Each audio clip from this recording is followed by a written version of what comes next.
दोस्तों, कैसे हैं आप सब। स्वागत है आपका ब्राइट फैक्ट्स में, जहां हम आपके लिए हर रोज देश और दुनिया भर की 15 बड़ी खबरें लेकर आते हैं। हमारी इस मेहनत के लिए वीडियो को एक छोटा सा लाइक जरूर कर दें। तो चलिए सबसे पहले देश में कोरोना के मरीज कितने हो गए हैं वो जान लेते हैं। दोस्तों, देश में कोरोना मरीजों की संख्या 36,87,939 हो गई है और पिछले 24 घंटे में 68,766 संक्रमित बढ़े हैं। 64,435 ठीक हुए हैं, जबकि 817 लोगों की मौत हो चुकी है।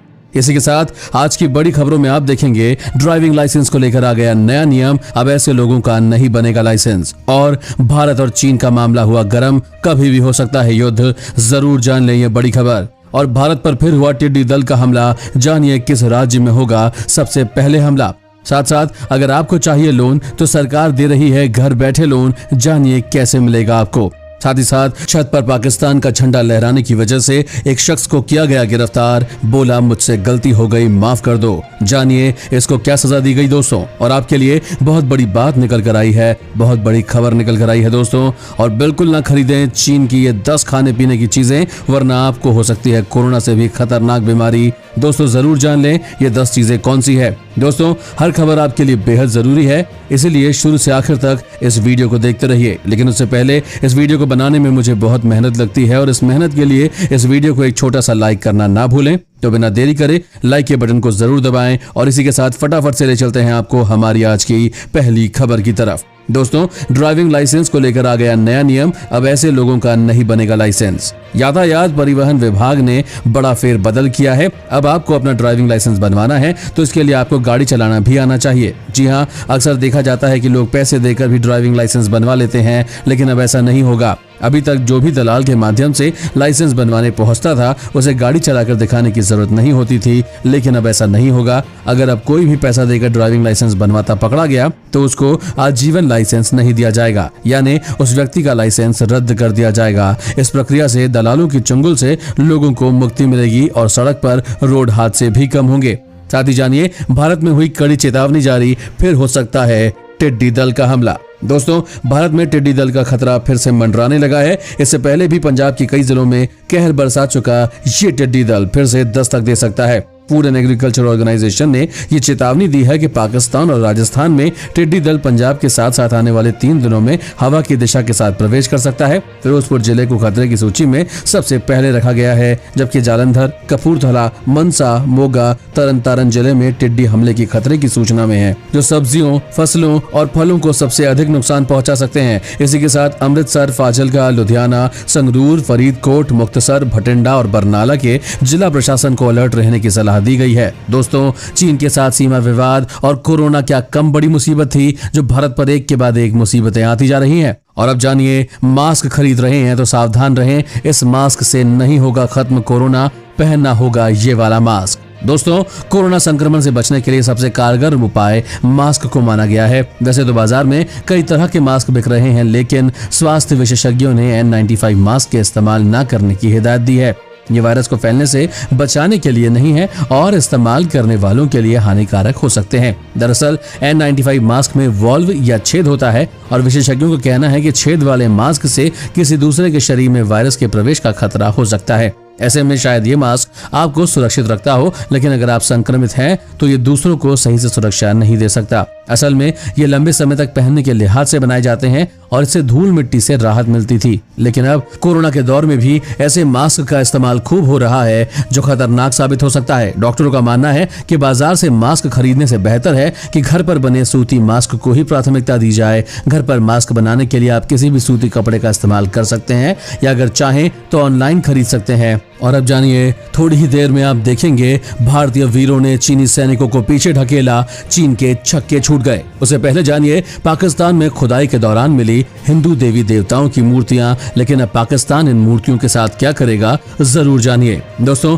पाकिस्तान के मुल्तान के मालखाने में खुदाई के दौरान हिंदू देवी देवताओं की कुछ मूर्तियां मिली है। विश्व हिंदू परिषद ने पाकिस्तान सरकार से मांग की है कि इन मूर्तियों को जल्द से जल्द हिंदुस्तान को सौंप दिया जाए। वीएचपी के दिल्ली प्रांत के अध्यक्ष कपिल खन्ना ने पाकिस्तानी दूतावास जाकर इस विषय पर एक लेटर सौंपा है, जिसमें पाकिस्तान सरकार से जल्द खुदाई के दौरान मिली मूर्तियों को सौंपने के लिए कहा गया है। कपिल खन्ना ने बताया कि पाकिस्तान के पंजाब प्रांत के मुल्तान शहर में नई अदालत की इमारत बनाई जानी थी। इसे लेकर यहाँ खुदाई चल रही थी और तभी खुदाई के दौरान मालखाना नंबर 1 से सोने के सिक्के और देवी देवताओं की प्रतिमाएं मिली हैं। और अब जानिए, बिल्कुल ना खरीदें चीन के ये 10 खाने पीने की चीजें, वरना धीरे धीरे पूरा शरीर बन जाएगा बीमारियों का अड्डा। दोस्तों, चीन को सस्ता और सुंदर सामान बनाने के लिए जाना जाता है, लेकिन सस्ते और सुंदर सामान की कोई गारंटी नहीं होती। यहाँ के खाने पीने की चीजों को जल्दी बड़ा करने के लिए ऐसे खतरनाक केमिकल्स का इस्तेमाल किया जाता है जो शरीर के लिए खतरनाक होते हैं। हम आपको चीन के कुछ ऐसे खाद्य पदार्थों के बारे में बता रहे हैं, क्योंकि चीन के लोगों का हर एक सामान मिलावटी होता है। एक, मशरूम। दोस्तों, खाद्य निरीक्षकों ने समय समय पर चीन से आने वाले दूषित मशरूम की खोज की है। यहाँ के मशरूम में बड़ी मात्रा में खतरनाक केमिकल्स पाए जाते हैं। इसके नियमित सेवन से आप कई बीमारियों की चपेट में आ सकते हैं। दूसरा, चिकन। दोस्तों, चीन से आने वाले चिकन खाने से एवियन इन्फ्लुएंजा सहित कई अन्य बीमारियां होने का खतरा हो सकता है। और सच बताऊं तो इसकी कोई गारंटी भी नहीं कि जो आपको चिकन बोलकर बेचा जा रहा है वह असल में चिकन ही है या कुछ और। आप सब जानते हैं कि चीन किस किस तरह की चीजें खाता है। तीसरा, दूध। दोस्तों, चीन से आने वाले पैकेट वाले दूध में मेलानिन का इस्तेमाल होता है जो खतरनाक केमिकल है। इससे मौत का खतरा हो सकता है। प्रोटीन काउंट बढ़ाने के लिए इसका इस्तेमाल किया जाता है। मेलानिन आपके गुर्दे के लिए बहुत खराब है। और जानिए, दूध लेने जाते हैं तो बेहद ध्यान से मेड इन चाइना का स्टिकर जरूर देखें। यदि वो मेड इन चाइना है तो उसे बिल्कुल आप भी ना अपनाएं और भारत में शामिल होकर मेड इन इंडिया का सामान ही खरीदें। दोस्तों, इस चैनल पर हम आपको देश और दुनिया भर की सबसे बड़ी खबरें सबसे पहले और हर दिन बताते हैं। अगर आपको भी ये खबरें अपने मोबाइल पर हर दिन चाहिए तो इस चैनल को नीचे दिए गए इस लाल बटन को दबाकर सब्सक्राइब कर दें और साथ ही साइड में दिए गए इस घंटी के बटन को दबाकर ऑल पर क्लिक कर दें। और अब जानिए, चीन कर रहा है भारत पर आक्रमण की तैयारी, तैनात कर रहा है बॉर्डर पर DF-21 मिसाइलें। दोस्तों, भारत के खिलाफ साजिशें रचने से चीन बाज नहीं आ रहा है। ताजा सैटेलाइट तस्वीरों से पता चला है कि चीन ने कैलाश मानसरोवर झील के पास मिसाइल साइट का निर्माण करके जमीन से हवा में मार करने वाली मिसाइलों को तैनात किया है। चीन के इस कदम से भारत के साथ उसके संबंध सीमा पर और भी तनावपूर्ण होने के आसार हैं। बताया जाता है कि मिसाइल के दायरे में नई दिल्ली समेत उत्तर भारत के सभी प्रमुख शहर आते हैं, लेकिन चीन ये नहीं जानता कि अगर उसने कुछ भी करने की कोशिश तक की तो भारत भी चुप बैठने वालों में से नहीं है। और अब जानिए, 10वीं 12वीं के लिए निकली है नौकरियां, करना चाहते हैं तो बस करें ये काम। दोस्तों, अगर आपको नौकरी की जरूरत है तो झारखंड में नौकरियों का पिटारा खुल गया है। मेरी जानकारी के मुताबिक दोस्तों, झारखंड के urban development and housing department में कई पदों पर भर्तियों के लिए नोटिफिकेशन जारी किए गए हैं। दोस्तों, आवेदन की तिथि 26 अगस्त 2020 से ऑनलाइन आवेदन करने के लिए शुरू हुई और अंतिम तिथि 9 सितंबर 2020 होगी। इसके लिए आपको 10वीं और 12वीं पास होना जरूरी है। दोस्तों, आवेदन करने के लिए आप www.jharkhand.gov.in पर जाकर ऑनलाइन आवेदन कर सकते हैं। अब जानिए, छत पर पाकिस्तान का झंडा लहराने की वजह से शख्स को किया गया गिरफ्तार। भारतीय होकर भी कर रहा था ऐसा काम। दोस्तों, देश में कई लोग राष्ट्र ध्वज का सम्मान करते हुए अपने छत पर तिरंगा फहराते हैं, लेकिन कई होते हैं जो पाकिस्तान का झंडा फहराते हुए नजर आ जाते हैं। ऐसा ही एक वीडियो सोशल मीडिया पर वायरल हो रहा था, जिसमें मध्य प्रदेश के देवास जिले में छिपरा गांव में एक शख्स ने अपनी छत पर पाकिस्तान का झंडा लहराया हुआ था। पुलिस ने इसके लिए एक व्यक्ति को गिरफ्तार किया। जिला पुलिस अधीक्षक किरण शर्मा ने सोमवार को बताया कि शिप्रा गांव के निवासी फारूक खान को रविवार शाम को IPC की धारा 153A धर्म, भाषा, नस्ल आदि के आधार पर लोगों में नफरत फैलाने की कोशिश करने के तहत गिरफ्तार किया गया है। सिंह ने जब घर के मालिक फारूक खान से संपर्क किया तो उसने बताया कि उसके 12 वर्षीय बेटे ने अज्ञानता के कारण पाकिस्तान के झंडे को घर के ऊपर फहरा दिया। हालांकि खान ये जवाब नहीं दे सके कि उसके बेटे को ये झंडा कहां से मिला। और अब जानिए, भारतीय सैनिकों ने बिना डरे चीनी सैनिकों को सीमा से पीछे धकेला, छूट गए चीन के छक्के। जी हां दोस्तों, भारतीय सैनिकों ने बेहद फुर्ती से कार्रवाई करते हुए पैंगोंग झील के दूसरे किनारे पर भी फिंगर एरिया की तरफ चीन के घुसपैठ करने की कोशिश को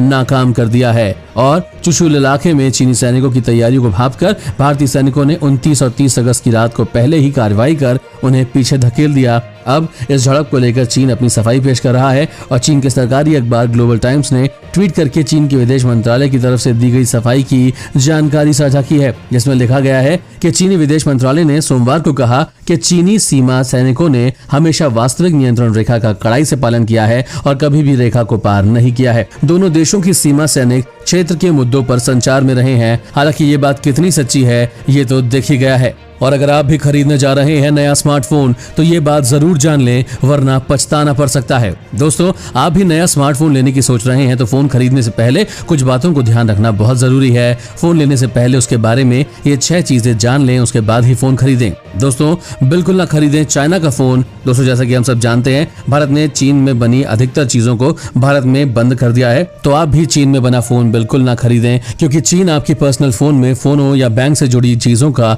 गलत इस्तेमाल कर सकते हैं। इसलिए हो सके तो भारत में बना फोन ही खरीदें और अपने देश की अर्थव्यवस्था को आगे बढ़ाएं। और अब जानिए 40 साल में पहली बार नेगेटिव गई भारत की जीडीपी, जानिए इससे आप पर क्या होगा असर। दोस्तों, भारत में 40 साल बाद पहली बार जीडीपी नेगेटिव में गई है। और आपको बता दें दोस्तों कि जीडीपी के गिरने से विकास दर में 1% की कमी से प्रति व्यक्ति औसत मासिक आमदनी 105 रुपए तक कम हो जाएगी।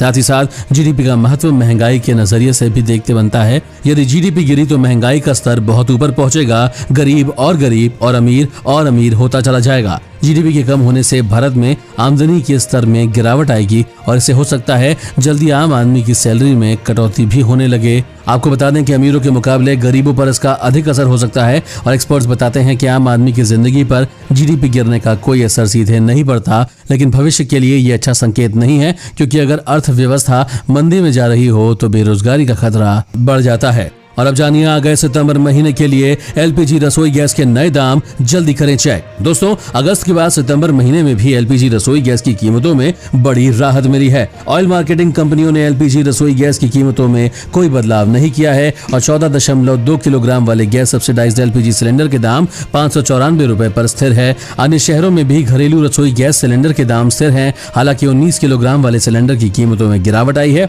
आईओसी की वेबसाइट पर दिए गए प्राइस के मुताबिक 19 किलोग्राम वाला रसोई गैस सिलेंडर 2 रुपए तक सस्ता हो गया है। और अब जानिए सरकार ने रातों रात लिया जबरदस्त फैसला, नहीं मानने वालों की खैर नहीं। दोस्तों, लॉकडाउन के बाद अब अनलॉक की शुरुआत की गई, जिसमें अनलॉक 4 की शुरुआत 1 सितंबर से होने वाली है। और ऐसे में योगी सरकार ने कई तरह के फैसले लिए हैं जिसे हर किसी को मानना अनिवार्य होगा। पहला, यूपी में फिलहाल cinema hall, theatre, swimming pool इत्यादि सभी चीजें बंद रहेंगी। दूसरा, 21 सितंबर 2020 से 100 व्यक्तियों की अधिकतम सीमा के साथ सामाजिक, राजनीतिक और धार्मिक कार्यक्रमों की अनुमति होगी, लेकिन फिर भी सोशल डिस्टेंसिंग का ध्यान रखना ही होगा। तीसरा, स्कूल और कॉलेज 30 सितंबर तक बंद रहेंगे। फिलहाल इसके खुलने के कोई चांसेस नहीं है। उत्तर प्रदेश के मेट्रो रेल को 7 सितंबर से चरणबद्ध तरीके से संचालित किया जा सकता है। हर किसी को अनिवार्य रूप से मास्क लगाना ही होगा, इसको लेकर कोई छूट नहीं दी जाएगी। योगी आदित्यनाथ ने सख्त ऑर्डर दिए हैं कि यदि इन नियमों का पालन सभी करते नहीं दिखे तो उन पर कड़ी से कड़ी कार्यवाही होगी और भारी जुर्माना भरना पड़ेगा। और अब जानिए कोरोना काल में सरकारी कर्मचारियों को तगड़ा झटका देने वाली है मोदी सरकार, जानिए कैसे। दोस्तों, केंद्र की नरेंद्र मोदी सरकार ने अपने सभी विभागों से नौकरी में 30 साल पूरे कर चुके कर्मचारियों के सेवा के रिकॉर्ड की समीक्षा करके अक्षम और भ्रष्ट कर्मियों को पहचानने और उन्हें जनहित में समय से पहले रिटायर करने को कहा है। इसी समीक्षा के दौरान अब कहा गया है कि यदि कोई कर्मचारी भ्रष्ट है या सही ढंग से काम करते हुए नहीं दिखा तो उसे समय से पहले रिटायर कर दिया जाएगा। और अब नहीं चलेगी प्राइवेट स्कूलों की मनमानी, अब सरकार ने दे दिया है आदेश। दोस्तों, दिल्ली शिक्षा निदेशालय ने निजी स्कूलों को ट्यूशन फीस के अलावा कोई अन्य शुल्क न लेने का नया आदेश जारी किया है। कोरोना की स्थिति को ध्यान में रखते हुए शिक्षा विभाग ने निजी सहायता प्राप्त स्कूलों को निर्देश दिया है कि वे कोरोना की अवधि के दौरान केवल ट्यूशन फीस ही लें और लॉकडाउन के तहत चार्ज नहीं लिए जाएंगे। हालांकि ये भी एक निर्देश दिया है कि लॉकडाउन की समाप्ति के बाद स्कूल पहले की तरह ही फीस वसूल सकते हैं और इससे पहले भी 18 अप्रैल को दिल्ली सरकार ने ऐसा ही एक निर्देश दिया था। और अब जानिए 3 सितंबर को लोन पर आने वाला है बड़ा फैसला, वित्त मंत्री करने जा रही हैं बड़ी बैठक। दोस्तों, वित्त मंत्री निर्मला सीतारमण बैंकों के अधिकारियों और एनबीएफसीज के साथ एक बैठक करने वाली है। ये बैठक 3 सितंबर को होगी। ये बैठक इसलिए भी अहम है क्योंकि 31 अगस्त को मॉरेटोरियम के खत्म होने के बाद हो रही है और इस बैठक में कई मुद्दों को लेकर चर्चा हो सकती है। हालांकि मॉरेटोरियम को लेकर इस बैठक में चर्चा होगी या नहीं, इस पर अभी तस्वीर साफ नहीं है, लेकिन वन टाइम रिस्ट्रक्चरिंग पर बात होने की पूरी उम्मीद है। कोरोना संकट काल के दौरान सरकार ने कारोबारियों से लेकर आम आदमी तक के लिए कई राहतों का ऐलान किया था। इन ऐलानों के बाद बैंक की ओर से कर्ज मुहैया कराया गया था और वित्त मंत्री निर्मला सीतारमण आत्मनिर्भर भारत पैकेज के तहत शुरू की गई स्कीमों की समीक्षा कर सकती हैं। दोस्तों, आज की खबरों में बस इतना ही। अगर आपको भी ये खबरें अपने मोबाइल पर हर दिन चाहिए तो इस चैनल को नीचे दिए गए इस लाल बटन को दबाकर सब्सक्राइब कर दें और साथ ही साइड में दिए गए इस घंटी के बटन को दबाकर इस ऑल पर क्लिक कर दें। धन्यवाद।